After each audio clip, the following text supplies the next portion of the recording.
Welcome everyone. पुनः आज हम अपना चैप्टर शुरू करते हैं पिछले अध्याय से आगे। हमारा जो पिछला अध्याय था जिसमें हम चीन के संविधान के सामाजिक और आर्थिक अधिकारों की बात कर रहे थे, social and economic basis of constitution of China, right. आज हम बात करते हैं चीन के संविधान की विशेषताओं की। आपने अपने प्रथम वर्ष बीए प्रथम वर्ष में पढ़ा होगा संविधान की विशेषताओं के बारे में। भारतीय संविधान की जो विशेषताएं पढ़ी है उसी प्रकार आज हम देखेंगे कि चीन, क्योंकि चीन की संवैधानिक विशेषताओं को समझना इसलिए भी जरूरी है कि चीन एशिया महाद्वीप का एक बहुत ही ताकतवर और बड़ी ताकत है, बड़ा देश है। आबादी के मामले में विश्व का प्रथम देश माना गया है इसको।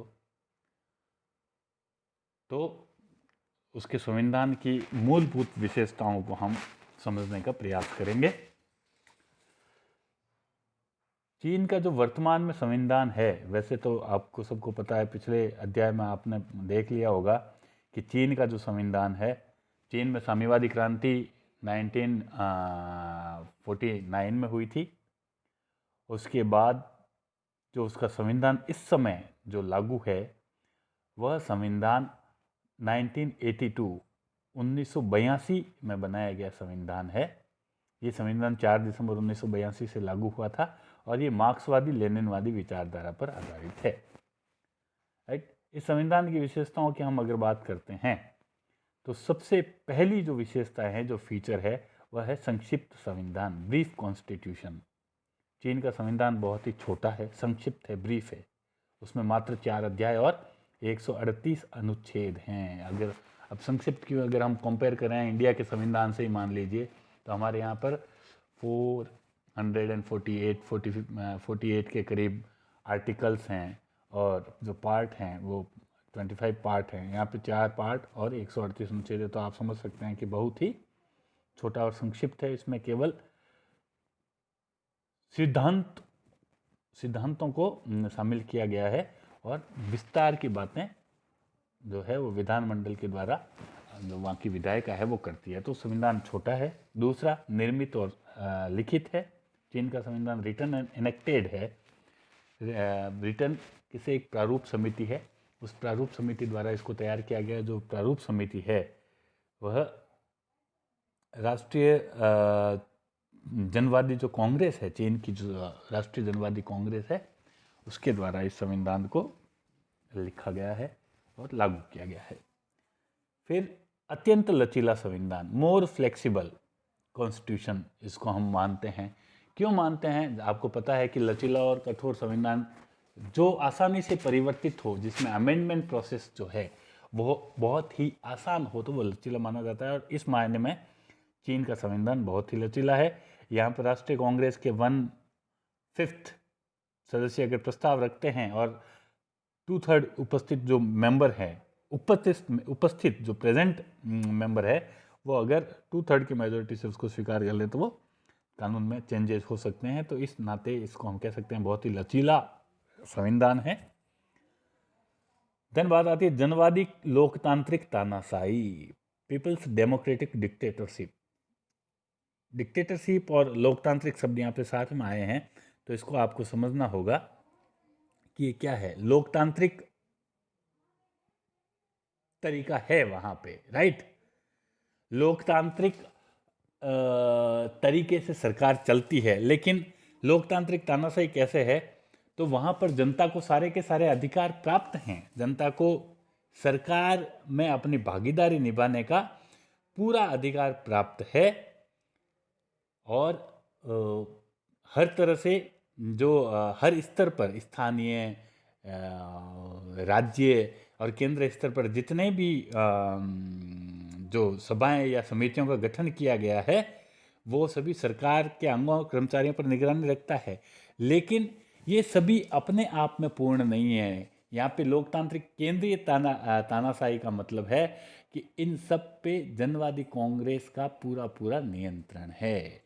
ये जितने भी अधिकार मिले हैं इनको, उन अधिकारों को देने वाला जो है वो राष्ट्रीय जनतांत्रिक कांग्रेस है। तो इस तरह से हम कह सकते हैं जनवादी कांग्रेस है।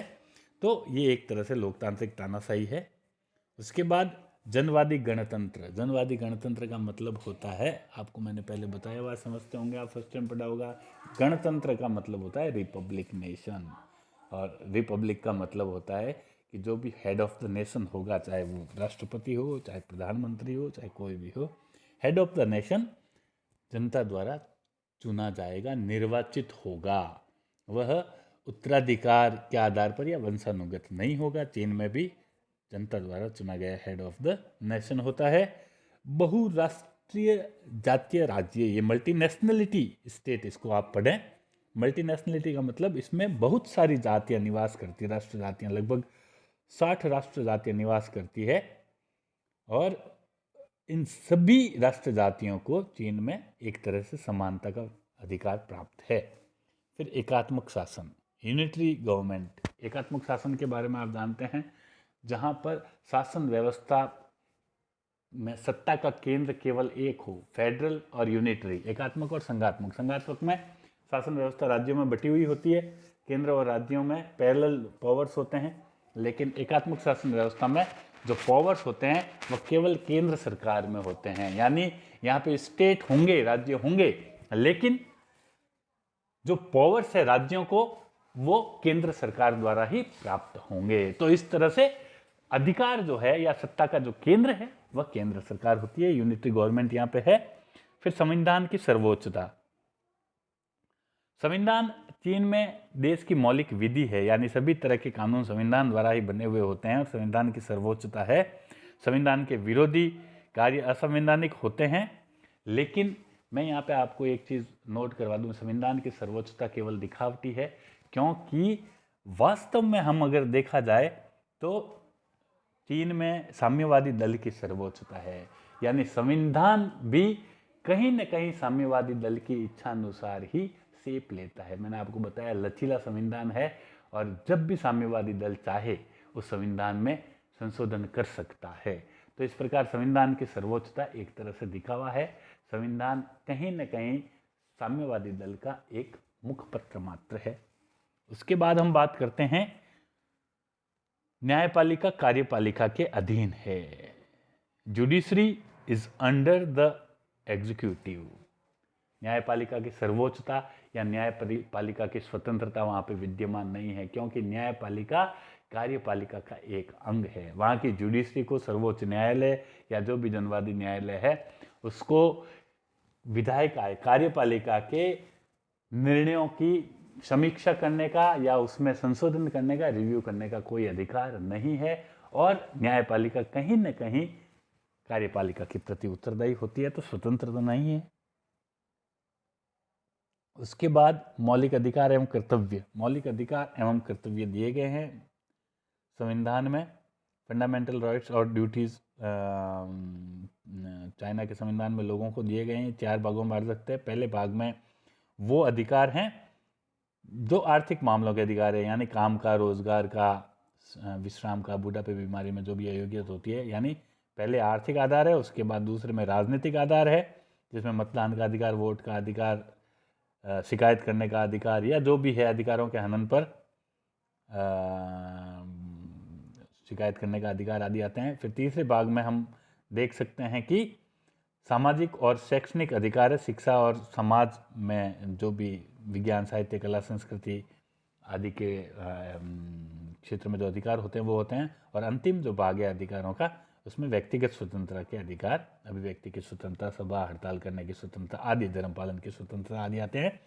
साथ ही कुछ कर्तव्य भी हैं, जिसमें मुख्यतः संविधान और कानूनों का पालन करने का कर्तव्य, सार्वजनिक संपत्ति की रक्षा करने का कर्तव्य, मातृभूमि की रक्षा करने का, और सेना में भर्ती होने के लिए सदैव तैयार होने का कर्तव्य आता है। उसके बाद हम बात करते हैं लोकतांत्रिक केंद्रवाद। अभी मैंने आपको बताया कि जिस तरह से लोकतंत्र है और डेमोक्रेसी भी है, तो डेमोक्रेसी सेंट्रलाइजेशन सिस्टम है वहाँ पे, डेमोक्रेटिक सेंट्रलाइज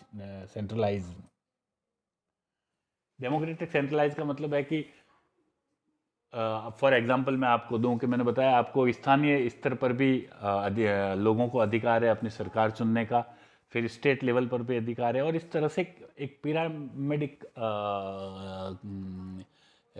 कंस्ट्रक्शन वहाँ पे बनता है अधिकारों का।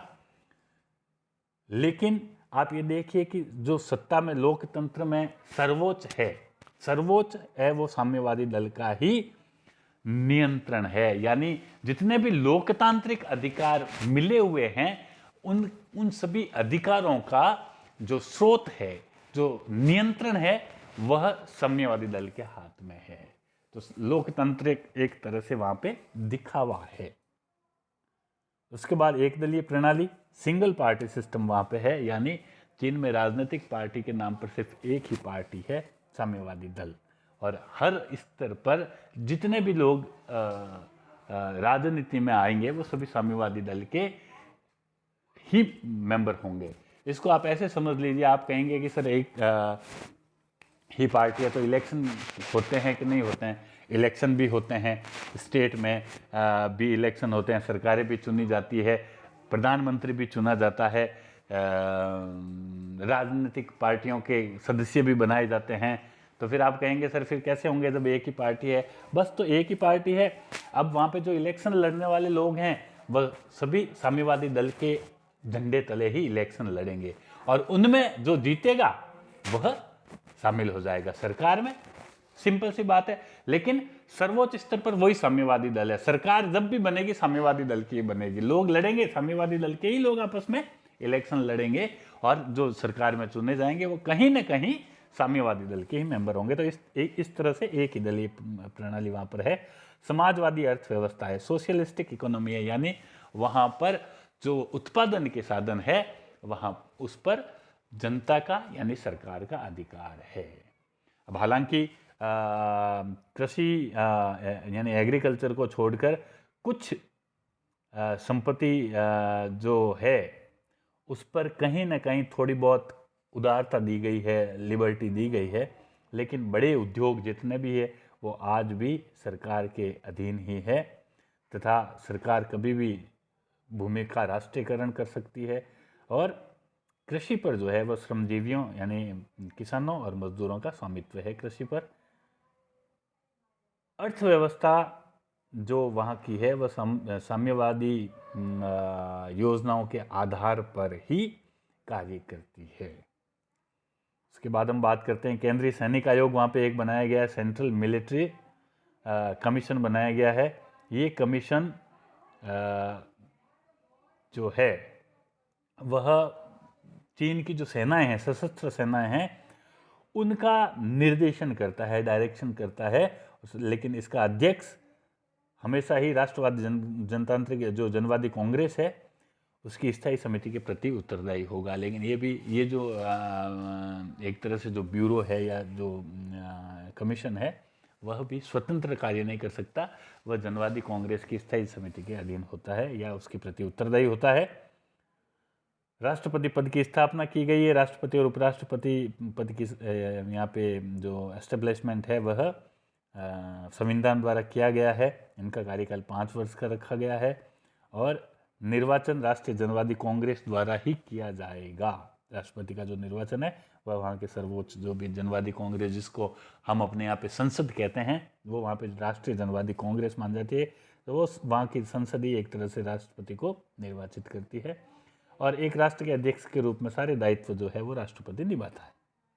एक सदनीय व्यवस्थापिका, वहाँ पर सिंगल चैम्बर लेजिस्लेचर है। सिंगल चैम्बर लेजिस्लेचर का मतलब है कि बाई कैमरल नहीं है, यानी संसद जो है वह एक ही सदन है। जैसे हमारे यहाँ पर लोकसभा और राज्यसभा 2 सदन होते हैं, ऐसा नहीं है, वहाँ पे एक ही सदन है, और वह सदन है राष्ट्रीय जनवादी कांग्रेस।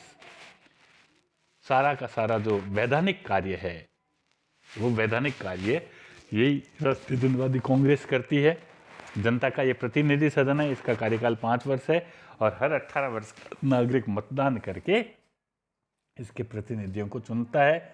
इसमें सभी प्रांतों के, केंद्र शासित प्रदेशों के, नगर पालिकाओं आदि और सैनिकों, इन सब के द्वारा इसके मेंबर चुने जाते हैं, और इसी को सारी की सारी फिनेंशियल और लेजिस्लेटिव पावर्स प्राप्त हैं।